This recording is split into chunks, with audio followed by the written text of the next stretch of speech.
राधे राधे जी। कैसे हैं आप सभी लोग? आप सभी लोग स्वस्थ होंगे, कुशल मंगल होंगे।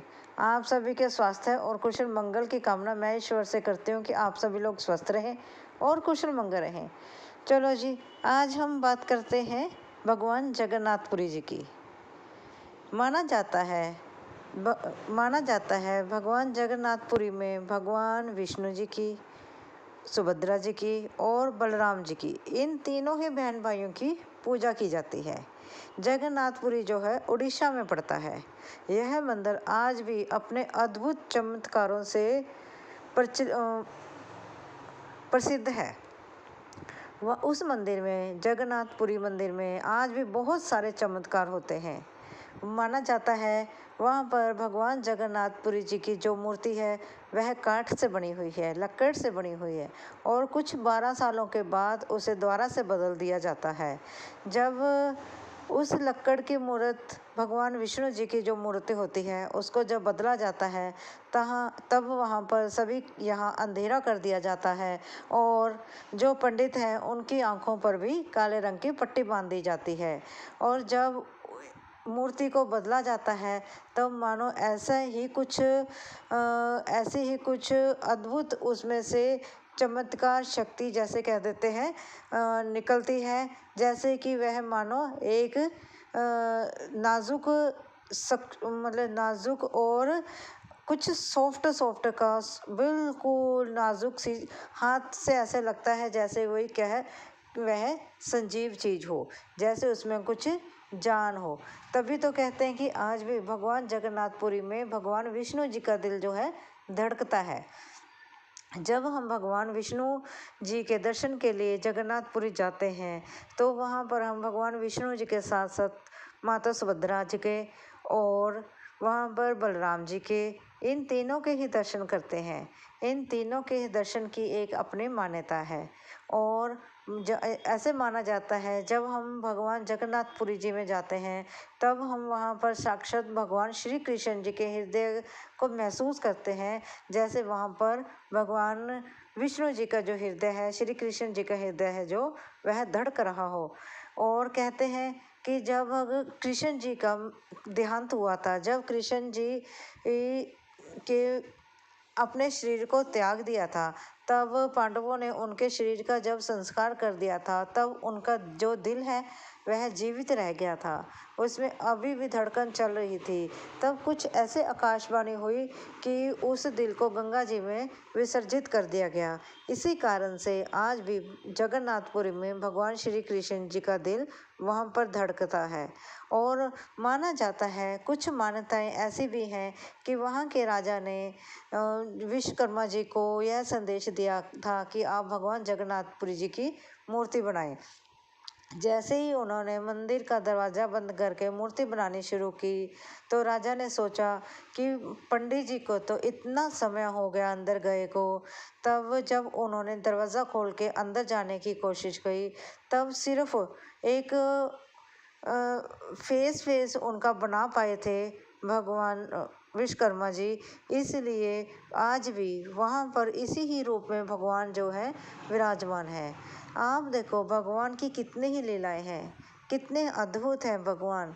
उन्होंने अपने इस संसार में अनेकों अद्भुत रूप से वह प्रचलित हैं। और कहीं भगवान जगन्नाथपुरी जी के रूप में हैं, कभी कृष्णा जी के रूप में हैं, भगवान शिव जी के रूप में हैं और कहीं माता जी के रूप में हैं, कहीं किसी भी रूप में और कहीं किसी अन्य रूप में। आप देखो भगवान हमारे आसपास हर समय है, सिर्फ हमें महसूस करने की ज़रूरत है। और भगवान जगन्नाथपुरी जी में तो भगवान जी को हर समय भोग लगता है। जब उनकी रथ यात्रा निकलती है तो माना जाता है कि वह 15 दिनों के लिए बीमार पड़ जाते हैं। क्योंकि उनको इतने 56 भोग लगते हैं कि उनसे वह बीमार हो जाते हैं। और हम सोचते हैं कि भगवान जी हमारा प्रसाद ग्रहण नहीं करते हैं, ऐसा कुछ भी नहीं है। जो हम ईश्वर को अपनी तरफ से अच्छा या बुरा जो भी प्रसाद हम उन्हें अर्पण करते हैं वह भगवान चाहे हमें दिखाई नहीं देते, लेकिन हमें महसूस तो करते हैं ना कि भगवान उस भोजन को अर्पण जरूर करते हैं, उस भोजन को ग्रहण जरूर करते हैं। और ऐसे माना जाता है कि वहाँ कोई माधव नाम का कोई पहले किसी समय में व्यक्ति होता था जो जगन्नाथ जी का बहुत पुराना भक्त था, बहुत परम भक्त था। वह जगन्नाथ जी को इतना प्रेम करता था मानो कि आज के समय में हम उसके नाखून के जितना भी उन्हें प्रेम नहीं कर पाते हैं, इतना ज़्यादा वह भगवान जी को प्रेम करता था। और एक बार वो माधव दास जो है वह बीमार पड़ जाते हैं, तब भगवान जी जो भगवान है वह एक मनुष्य का रूप लेकर उस माधव दास की सेवा करते हैं। जिस प्रकार से माधव दास ने भगवान की सेवा की, उसी प्रकार से भगवान जी ने भी एक व्यक्ति का रूप लेकर माधव दास की सेवा की और उसे दुखों से मुक्त किया। जब माधव दास ने उनसे प्रश्न किया, हे प्रभु, आप ईश्वर हैं, आपने एक मानव, तुच्छ मानव का रूप लेकर मेरी सेवा की है, आप चाहते तो अपनी शक्तियों से मुझे एक पल में ठीक कर सकते थे। फिर देखो भगवान ने कितना सुंदर उत्तर दिया।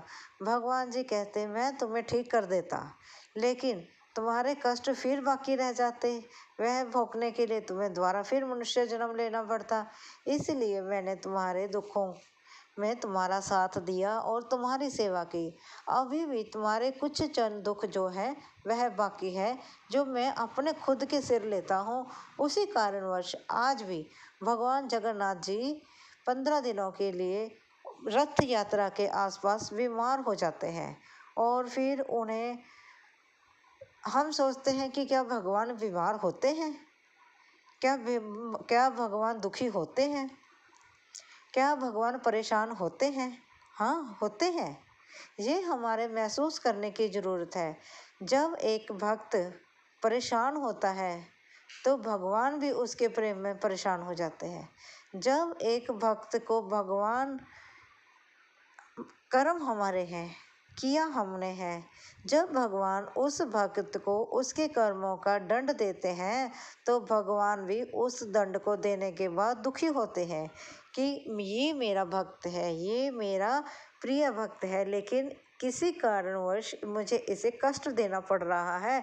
तो उस के लिए भगवान भी दुखी होते हैं। भगवान, जितना हम प्रेम अपने भगवान से करते हैं उतना ही प्रेम भगवान अपने भक्त से करते हैं। तभी तो भक्त और कहते हैं ना, भगवान का रिश्ता अलग होता है। जैसे मांस और नाखून का रिश्ता होता है ना, उसी प्रकार से एक भक्त का अपने प्रभु के साथ और एक प्रभु का अपने भक्त के साथ रिश्ता होता है।